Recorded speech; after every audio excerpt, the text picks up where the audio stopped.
ഇവിടെ എത്ര നാൾ കൂടുമ്പോൾ ഓരോ മാസവും ചീരയിൽ നമ്മൾ വിളവെടുക്കാറുണ്ടല്ലോ? ഓരോ മാസമുണ്ട്. അപ്പോൾ ഈ ഓരോ മാസം കഴിയുന്നതോറും വീണ്ടും വീണ്ടും നമ്മൾ ചീര കിളച്ച് വിത്തിട്ട് വീണ്ടും എടുക്കണം. അതല്ല ചീര തന്നെയാണ് ഇടുന്നത്, അത് വേറെ എന്തെങ്കിലും മാറ്റി കണ്ടിന്യൂ ആയിട്ട് ചീര ചെയ്തില്ലെങ്കിൽ അവിടെ പിന്നെ കള കയറും. ആ കള കയറി കഴിഞ്ഞാൽ പിന്നെ പാടാണ്. അപ്പോൾ ആ കണ്ടിന്യൂ ആയിട്ട് ആ തട്ടിൽ ചീര തന്നെ ഇടണം. ചീര തന്നെ ഇടണം. വേറൊരു കൃഷി അതിൽ ചെയ്യാൻ പറ്റത്തില്ല. വേറൊരു കൃഷി ചെയ്തിട്ട് അത് തിരിച്ച് വരുമ്പോൾ ആ ചീര വീണ്ടും ഇട്ടപ്പോൾ വീണ്ടും നമ്മൾക്ക് ഇതുപോലെ കളയെടുക്കാൻ ഒരുപാട് പൈസയാവും. ഇപ്പോൾ കള ഇതിലേക്ക് കയറി കിടക്കുകയാണ്, ആ കളയെടുക്കാൻ ഒരുപാട് പൈസയാവും. അപ്പോൾ കണ്ടിന്യൂ ആയിട്ട് ചീര തന്നെ ഇട്ട് കഴിഞ്ഞാൽ ആ പാടം ക്ലിയർ ആയിരിക്കും, കിളയ്ക്കുമ്പോൾ ഒരു ഭംഗിയും കിട്ടും. അതുപോലെ വെള്ളത്തിൻ്റെ ബുദ്ധിമുട്ടില്ല. ഇല്ല, വെള്ളത്തിന് നമുക്കിവിടെ കനാലുണ്ടല്ലോ. അതല്ല വെള്ളം അത്യാവശ്യമല്ലേ ചീര കൃഷിക്ക്? വെള്ളം തീരെ ഓവറാകാൻ പാടില്ല. ഇപ്പം നമുക്ക് നഷ്ടമാണ് ഈ മഴ സമയത്ത്.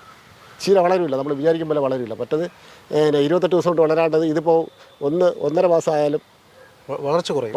മഴ വന്നാൽ മുരടിച്ച് നിൽക്കും പോലെ നിൽക്കും. ഈ മൂട്ടിലുള്ള മണ്ണെല്ലാം ഒലിച്ചു പോയല്ലേ, ഓരോന്നും കാണത്തില്ല. അപ്പോൾ അധികം ചൂടും പാടില്ല.